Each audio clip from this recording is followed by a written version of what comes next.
In the summer of 1518, a woman stepped out of her house in Strasbourg and started dancing.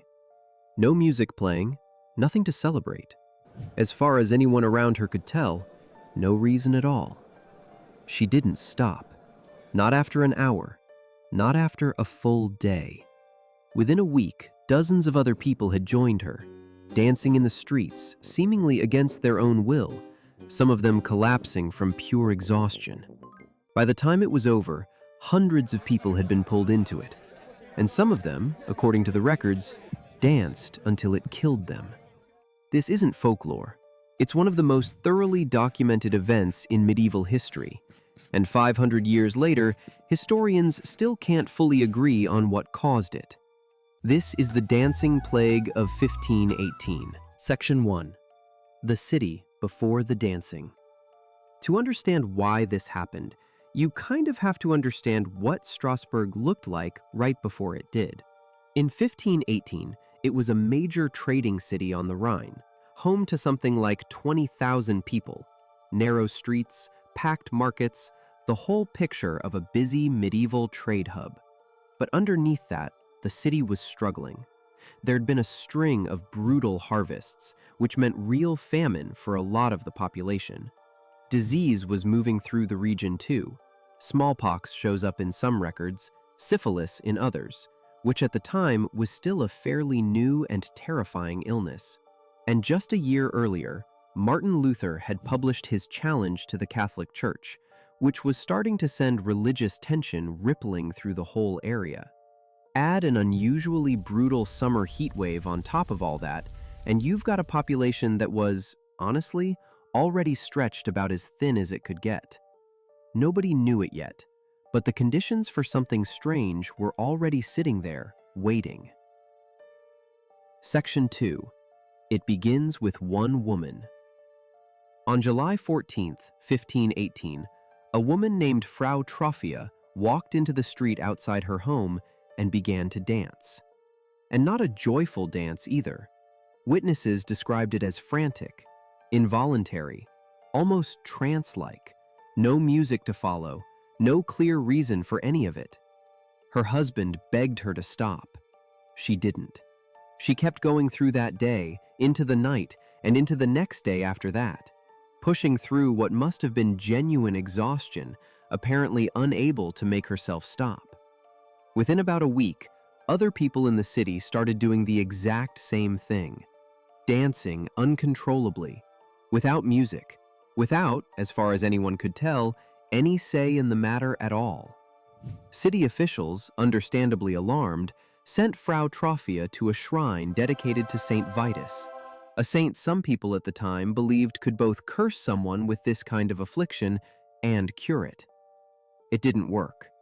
By then, the dancing had already outgrown her. Section 3. The city's solution makes it worse. And here's the part of this story that still catches people off guard. The city brought in physicians to figure out what was going on, and their conclusion was that this was some kind of fever. Hot blood, in the language of the time, which meant, by the medical logic of the day, the right move was to let it run its course, sweat it out.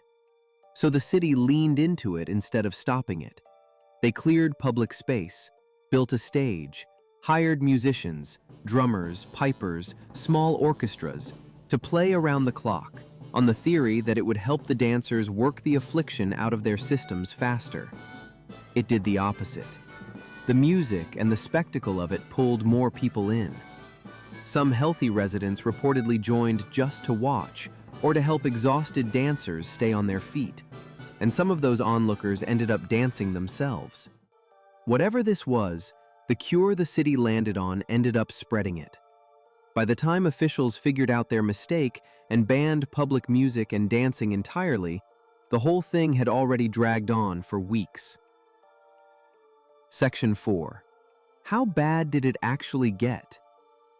At its peak, historians estimate somewhere around 400 people were caught up in this, in a city of about 20,000. Some accounts from the time describe people dancing for days without meaningful rest, until they collapsed or suffered strokes or died of heart attacks. The physical toll of non-stop movement in the middle of a heat wave on top of already being exhausted and malnourished. I want to be honest here because it matters. Some modern historians have raised real doubts about the exact death toll, since a lot of the surviving accounts weren't actually written down until decades, sometimes centuries after the fact.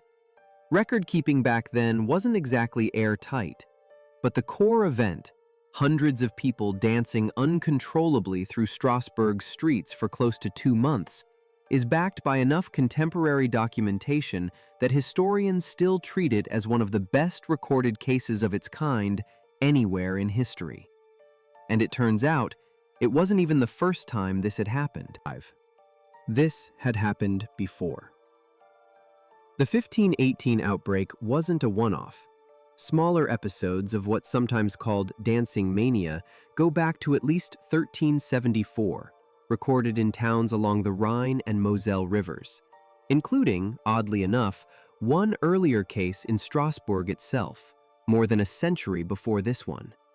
But 1518 is the outbreak everyone remembers, mostly because of how severe it got, and partly just because it happened right as written record-keeping in the region was getting a lot more thorough. As far as anyone can tell, it was also the last major outbreak of its kind.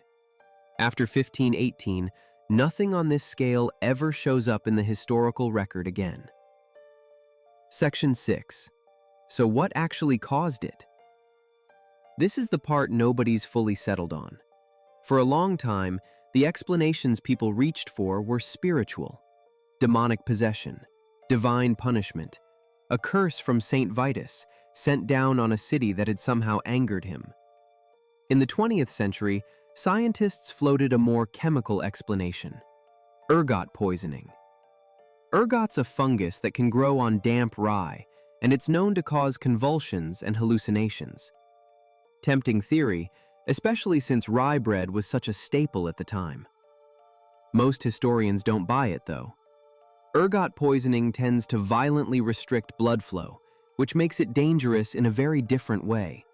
It doesn't really line up with sustained, coordinated dancing that goes on for days. The theory that's picked up the most traction recently comes from a historian named John Waller, who studied this event about as closely as anyone. His read is that this was a case of mass psychogenic illness, a real, involuntary physical response, not caused by any toxin, but by extreme, shared psychological stress. Waller points to the specific combination going on that summer: famine, disease, religious upheaval, and a deeply held belief that Saint Vitus really could curse people with exactly this. In a population that already believed something like this could happen to them, it's possible the belief itself became the trigger. One person starts. Everyone around her already half expects something like this to occur.